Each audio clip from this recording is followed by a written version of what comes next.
That is one big pile of shit. Welcome to the Critical Cinema Club. I'm Colm. I'm Sean. And I just want to have a little discussion about movies from specific eras, such as the mid to late 80s into the 90s, and where things really started to go downhill in terms of visual effects and practical effects, which seems to be at a detriment from storytelling. So, do you know what I think changed everything? The Matrix. I think that was the watershed moment, The Matrix, because up until that time, and I still think you see it in The Matrix itself, you're telling good stories with practical effects. Around that late 90s time, things changed, and I think what people saw, and movie makers saw, was people were attracted to the good story of The Matrix, but also the spectacle and the special effects and the CGI. Do you also notice there was a lot of films that came out of that era that were very much the same visually, such as some of the Resident Evil films that people with the sunglasses on, and there was Equilibrium with Christian Bale, which was almost a carbon copy of The Matrix. I think almost overnight. Yeah, everybody's changed. But doesn't that seems to happen? Different eras, such as The Dark Knight came out, everything needed to be like The Dark Knight. It's ironic that The Matrix is a victim of this also, despite having kicked it off. Yeah. So when you watch, especially Matrix 3, the fight that they have, Smith, and it's just a CGI fest. And I think this is the perfect jumping off point to talk into some of the other films that have fallen foul of this. Nothing burgers. Nothing burgers. That's what they are, aren't they? They are nothing burgers. You see films now, and this is what we're coming on to. It's like a Rustler's burger. It doesn't hold up well. Exactly. It's everything is in the trailer. Yeah. Things are blowing up, people jumping around, and that's all you get. Yes. I think if you're looking at films that were made at a certain time and they're limited with the effects that you can use, so they have to build up things in other ways. Well, what can we do here to get people interested? Story, characters. These are hooks that bring people in. It's like, if they made Jaws today, it would be a very different film, wouldn't it? Yeah, you'd see the shark every 5 seconds. And it'd be more like The Meg. Jaws then, they were limited by the technology. I mean, I wanted to see the shark, but they couldn't because the shark kept failing, didn't it? Bruce broke, didn't he? Yeah, broken Bruce. So they had to use other methods to bring the film along and look more on the character. And it was excellent, but if that film had not been made, I mean, that started the summer blockbuster anyway, but it was the birth of the summer blockbuster. Let's pretend that was a movie being made today. It would be dreadful. Oh, of course it will. And the reason why it works so well, the story, fairly linear, but the story flows very well. There's very good characters, and the film itself fleshes out those characters in a way where you can believe these are real people and you can get behind them, you can root for them. A film like Jason Statham doing today, where he's trying to fight off a giant shark with a sword. Yeah. Oh, yeah. Ridiculous. Brilliant. Nice one. Whoever came up with that, genius. The Transformers films, they still sell. They're still making them because people go and watch them. I watch them, and I keep... You're part of the problem. I am part of the problem, and I'll talk about these another time, but... I can't stand them. I love the IP. I just do. I've got issues with certain things where filmmakers see a fad. This type of thing made money and all this. Harry Potter films made a lot of money, so there's other things out there like Percy Jackson. They're going to go and do Percy Jackson because Harry Potter made a lot of money. Yeah. There's all this stuff coming out which has to copy it, and Matrix is one of those ones where that came out. Matrix had to be copied. The Dark Knight came out, that had to be copied with all these other things. It's all swings and roundabouts, isn't it? Because then all of a sudden superhero films had to be gritty. Everything had to be gritty. Everything took a gritty turn, and Matrix, and certainly I think the studios saw, we've got an in here to get people in to watch the spectacle. We can make it cheaper. Yeah. I think this is something people of our generation, we've grown up with films like RoboCop. RoboCop was remade a few years ago, wasn't it? That was 2014. Yeah, that was more CGI.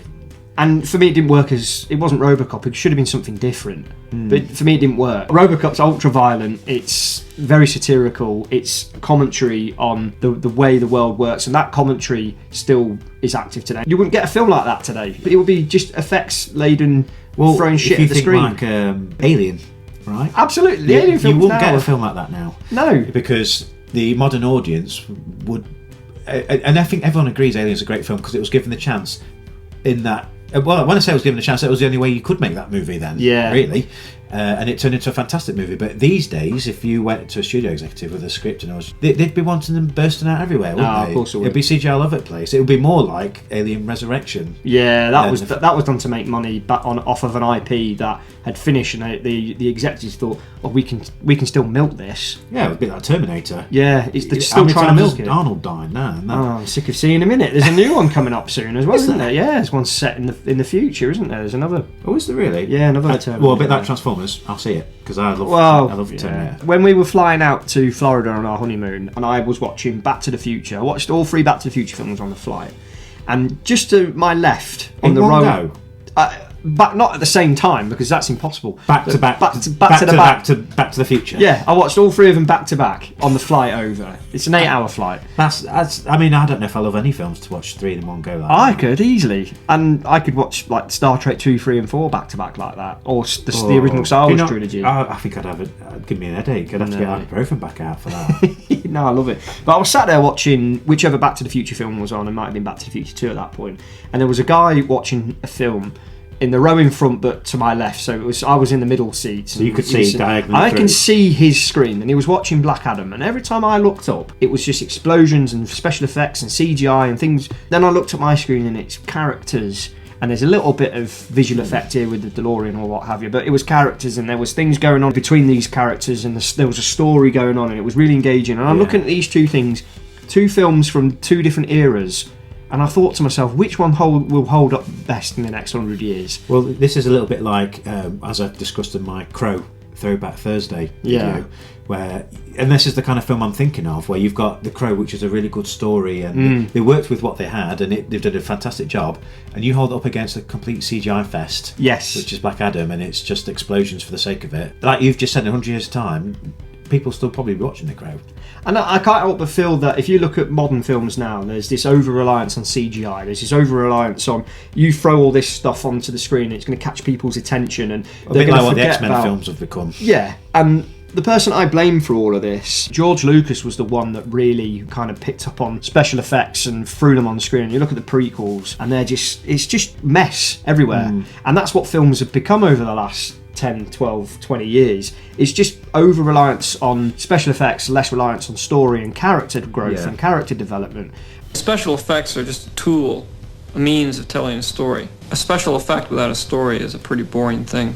And I'm watching these 2 films, and I can see this in the background, and it's just some of the CGI doesn't even look believable. And I mentioned this in my recent Throwback Thursday Rocketeer review, where I would take practical effects on a film like The Rocketeer or a film like Back to the Future over any modern CGI. It's style over substance now. It is style over substance. And if you want to go and watch a film which is all character based, then it's going to be a low budget film that no one's even heard of. Films that are even marketed very well. And I think you find it's films like the superhero films have become almost a victim of their own success, because when you've got a low budget film, you have to work with the characters and the actors you've got to make a better film that's interesting, because you haven't necessarily got the budget. But these, how much did Black Adam cost to make? Oh gosh, what was it, nearly 300 million? It's ridiculous. 250 million? Think how many amazing films you could have made for that. And I mean, this has come from 2 guys who love these type of movies. Yeah. But, we've talked about this before about Marvel versus DC. And this brings me back to a quote from Harve Bennett. Harve Bennett was the producer on Star Trek 2, 3, 4 and 5. We seriously can't go a single episode without Star Trek, can we? No, we can't. But Harve Bennett, he famously said that he could make 5 films for the cost of making the motion picture, because he worked in TV division and stuff, and he obviously made Star Trek 2 with an amazing director in Nicholas Meyer.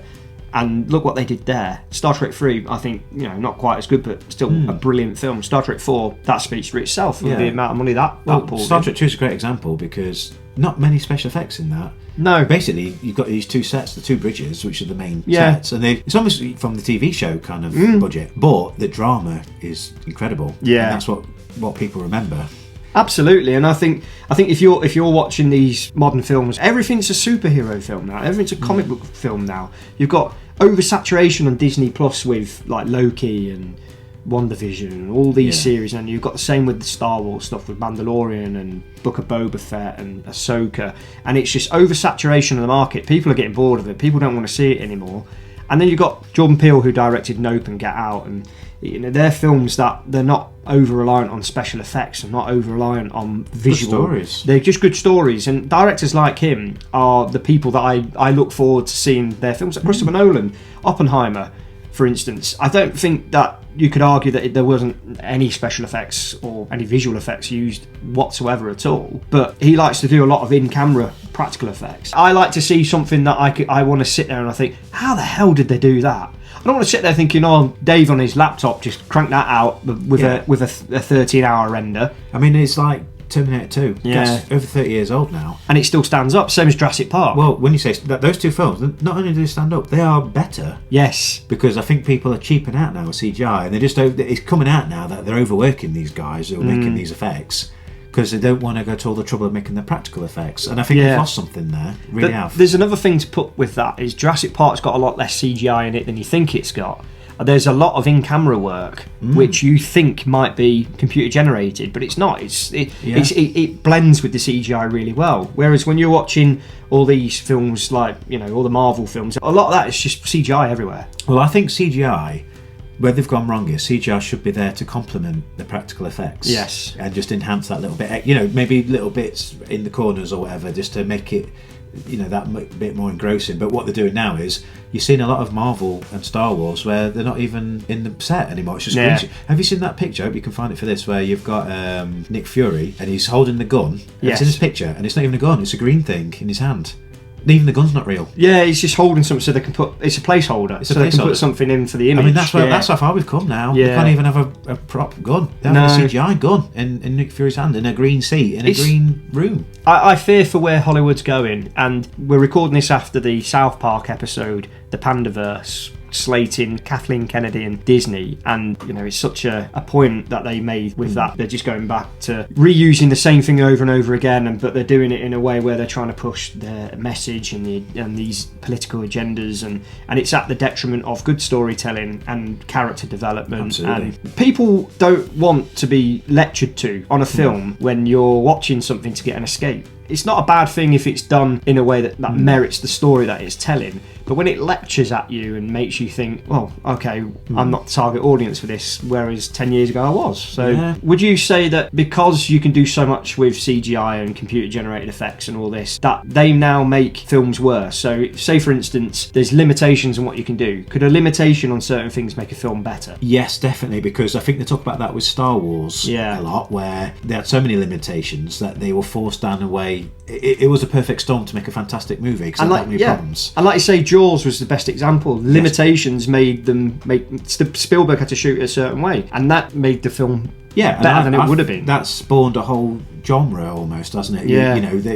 When you just see the fin or you just see a ripple. Yeah. I think that's influenced a lot of filmmakers. It's fear of the unknown. Necessity is the mother of invention. So it's the struggle to make a good film sometimes that makes it even better. But these days, when it's all on green screen, creativity. We've lost that. What started this conversation for us, Black Adam, is the perfect example of everything that's wrong in that. Everything that's wrong in with cinema now is an over-reliance on throwing things on the screen to get people's attention, as opposed to writing an in-depth character, writing a story that flows, that can engage with people. People can look at it and think, oh great, this is an escape from my normal everyday life. Yeah. But, so this has been a short discussion about where we think Hollywood is going. CGI versus practical effects. Yeah, it's new versus old, which one is better? We both agreed films from a certain era seem to be better than films from today. And it's a bit like most things you find in life now. They want maximum profit for minimal effort. Yes. As an art form, I think it's suffering. It's become a business. Because obviously, as you know, we really love movies. We do. I think we're sort of inclined to enjoy movies from before the millennium for these reasons that we've been discussing. And now you've probably got a good idea as to why. Anyway, we've been the Critical Cinema Club. I've been Colm. I've been Sean. And we'll see you next time. Bye-bye.